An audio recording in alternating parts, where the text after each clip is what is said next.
আসসালামু আলাইকুম সবাইকে। কেমন আছেন সবাই? আমি আলহামদুলিল্লাহ মোটামুটি ভালোই আছি। তো আমার মা জননীর রান্না দেখতে থাকুন, আর পাশাপাশি আমার কিছু কথা তো শুনতেই হবে, কারণ আমি তো পটর পটর করতেই থাকবো। তো যাই হোক, মা কিন্তু মাই হয়, তাই না? কিন্তু আমার মা দুই রকমেরও হয়। এই যেমন ধরেন, এক মা চিন্তা করে যে আমি আমার জীবনে যত কষ্ট করেছি, যত কষ্ট পেয়েছি, আমার মেয়ের কপালে যেন সেই কষ্টটা না আসে, আমার মেয়ের ভাগ্যে যেন সেই কষ্টটা না থাকে, আমার মেয়ে যেন সেই কষ্টটা না পায়।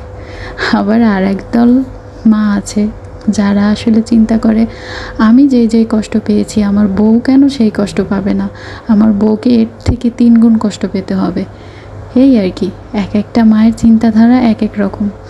কিন্তু আমি যে ফার্স্টে যেই মায়ের কথা বলেছি সেটা হচ্ছে আমাদের গর্ভধারিণী মা।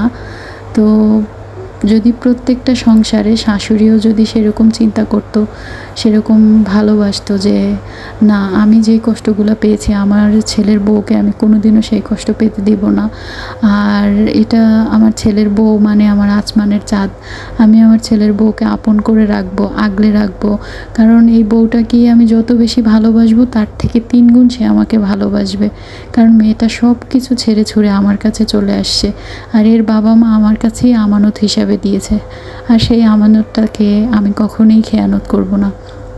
আর মেয়েটাও তো একাই থাকে সারাক্ষণ, যেহেতু তার ছোটোবেলা থেকে বড় হয়ে ওঠায় একটা পরিবারে, আর সেই সব পরিবার ছেড়ে সে আমার কাছে এসে পড়ে আছে, আমার সংসারে আমাদেরকে দেখভাল করতেছে, যেখানে তার বাবা মাকে দেখভাল করার দরকার। তো প্রত্যেকটা শাশুড়ি মা যদি এই চিন্তাটা করতো, ঠিক আছে আমার ছেলের বউ আমাদেরকে দেখতেছে, আমার ছেলে যেন তার শ্বশুর শাশুড়িকেও সেমভাবে দেখে, তাহলে হয়তো মেয়েটাও অনেক সুখী হতো, সংসারও অনেক সুখের হতো।